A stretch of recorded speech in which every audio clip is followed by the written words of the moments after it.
E aí, pessoal, como estamos no nosso isolamento, mas graças a Deus com essa oportunidade de interação através da tecnologia e como isso está se fazendo necessário para os professores, desde as crianças até os adultos, né?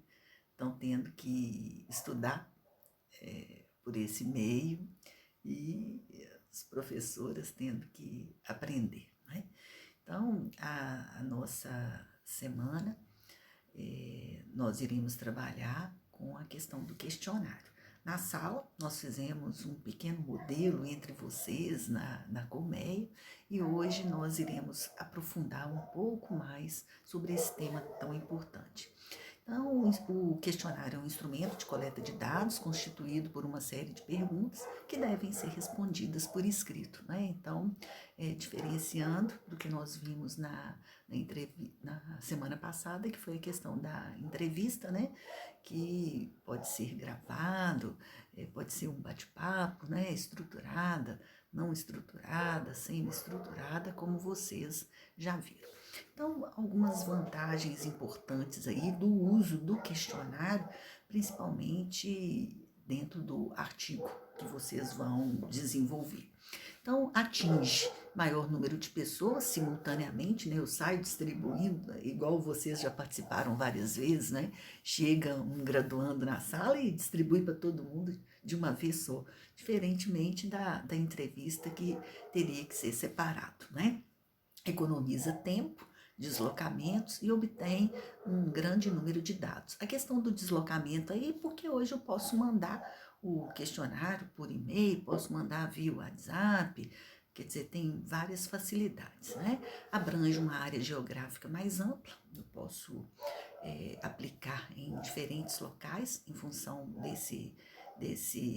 dessa facilidade, obtém respostas mais rápidas e exatas, né? Porque a grande maioria é de marcar com X, então fica mais objetivo.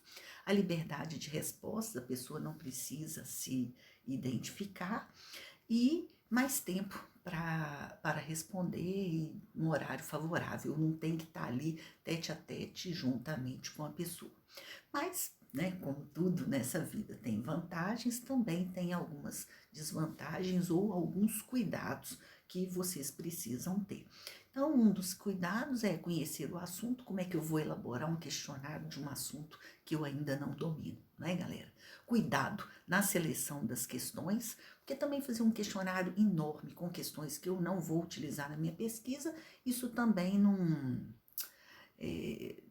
se faz necessário, né? É perda de tempo. Limitado em extensão e finalidade, isso que eu acabei de falar, codificados para facilitar a tabulação. Até aquele dia na sala, o pessoal, olha aí que vai ter que ter estatística, né? Até a Lili falou isso, eu não gosto de matemática e tal. Não, mas é fácil tabular, né? Eu vou marcando, depois vou juntando as respostas e lá na sala vocês fizeram na mão, né? Mas na verdade hoje a gente tem ferramentas para isso, né? Excel, eu te adoro. E acompanhado por instruções, eu posso explicar o que é para fazer. Os princípios para formulação de perguntas. Formular perguntas de forma simples, de entender de forma concreta e precisa, e eu posso aplicar um questionário desde uma criança até um idoso. Eu posso para qualquer nível, mas as pessoas têm que entender o que está tratando ali e as perguntas serem mais objetivas, porque se ela não entende a pergunta, a chance de responder errado é muito grande. Considerar o grau de conhecimento e informação do entrevistado, exatamente para eu ter uma linguagem aí bastante precisa. Evitar palavras e formulações ambivalentes, ou seja, ambíguas, ou seja, que dá dupla interpretação. Evitar perguntas sugestivas, né? O que significa isso? Que eu já direciono para que tenha aquela resposta que eu esteja esperando, e também perguntas indiscretas, né? Até aquele dia lá na sala, algumas perguntas podem ter sido indiscretas, né? Tipo assim, a sua renda familiar, o grau de instrução da família, né? Às vezes a pessoa não se sente muito confortável, mas como é no questionário, não tem a identificação, então não tem problema, né? Sendo essa uma vantagem. Perguntas abertas. Não existem categorias pré-estabelecidas. O entrevistado pode responder de forma espontânea, usando a sua linguagem, a sua opinião, né? Mas tem uma coisa aí. E normalmente essa pergunta aberta é assim, olha, vocês já responderam. Vem responder no questionário, marcar com marcar. Aí quando chega na última, ela é aberta, ou deixa aqui a sua opinião, alguma coisa nesse sentido, né? Então, dificulta a resposta ao próprio informante, deverá redigi-la, e na hora de tabular também é um pouco mais complexo, né? E aí, o questionário, né, como vocês já sabem, já estão fera nisso, a questão das perguntas fechadas, que embora restrinja a liberdade de respostas, facilita o trabalho do pesquisador, também a tabulação, como nós já falamos, né? Tem que pensar lá na frente. Apresenta uma série de possíveis respostas, né? Ótimo, bom, regular, excelente, maravilhoso e tal. E a técnica da múltipla escolha é facilmente tabulável e proporciona uma exploração em profundidade quase tão boa quanto a de perguntas abertas, né? Porque eu posso elencar várias opções, então a pessoa vai se enquadrar dentro de alguma daquelas ali, né? E aí, o que acontece muito é a gente faz um questionário fechado e deixa uma ou duas perguntas lá no final aberta. Então, essa combinação, ela abrange tudo, porque às vezes o que eu perguntei ali no questionário, tem uma coisa que a pessoa queria falar, ela queria se expressar. Então, quando eu deixo a possibilidade de ela colocar, expressar, então fica mais fácil, né? E aí, pessoal, agora é bastante atenção de vocês, né? Porque olha só, a gente tem vários tipos de questionários. Então, o dicotômico é sim ou não. A questão de múltipla escolha, então, vamos lá, né? Alguns poucos exemplos aqui. Qual é o perfil dos alunos dessa turma em relação à vida profissional? Então, é sem experiência, menos de 1 ano, de 1 a 3 anos, acima de 5 anos, acima de 10 anos. Por exemplo, se vocês forem aplicar um questionário, por exemplo, no Colégio Raul Soares. Nossa, tem professores muito experientes, né? Então, vocês vão menos de 1 ano, de 1 a 5 anos, de 5 a 10, de 10 a 15, aí às vezes até mais, né? Vai encontrar profissionais com acima de 20 anos. E múltipla escolha, esse também é muito bom, sabe, pessoal, porque te dá a chance de discutir profundamente um assunto. Então, neste ano, nessa escola, como se deu a elaboração do projeto pedagógico? Então, não sei como foi, não existe, usamos um modelo pronto, utilizou um modelo pronto, mas nós adaptamos, houve discussão, modelo pronto, porém com adaptações, nós que fizemos. Então, você tem várias opções ali para a pessoa marcar, né?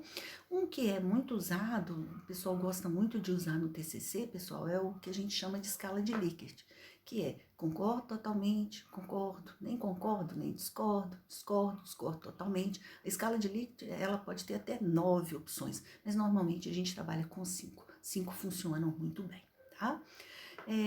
Nós temos a opção também do diferencial semântico, então eu vou do 1 ao 5, do 1 ao 10, dependendo, por exemplo, no estudo dirigido, né, vocês dão uma nota lá de 1 a 10, de acordo com o que vocês gostaram do material, do vídeo do professor, das explicações, das atividades e agora o fórum também. Então, de confiável, né, quanto melhor for a nota de confiável, pior a nota para não confiável, e assim sucessivamente.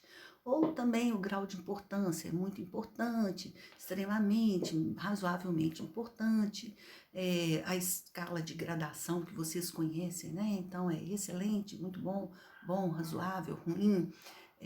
Às vezes as pessoas colocam até péssimo, né? Ótimo, muito bom, bom, muito bom. Então, é uma escala de gradação que a pessoa vai dando a sua opinião ali de acordo com o entendimento que ela tem daquela situação que está sendo apresentada. E também a gente tem a escala de intenção. Então, certamente, provavelmente, não tem certeza, não é? Então, são possibilidades, né? Não é nada de concreto ainda. Então, pessoal, nessa parte do questionário, vocês fiquem bastante atentos. Nós vamos utilizá-lo, né, para fazer as atividades, para poder fazer o fórum e mais para frente, né, no TCC e assim que as coisas melhorarem com as atividades práticas na sala de aula. tá bom? Então, estamos juntos nessa aí, façam direitinho, façam as atividades, vi que o fórum todo mundo respondeu legal, já entenderam como é, como é que funciona, e cada semana vai ser melhor, tá bom? Nesse momento a gente precisa de, cabeça boa, saúde mental, para que as coisas deem certo e a gente consiga atingir os nossos objetivos.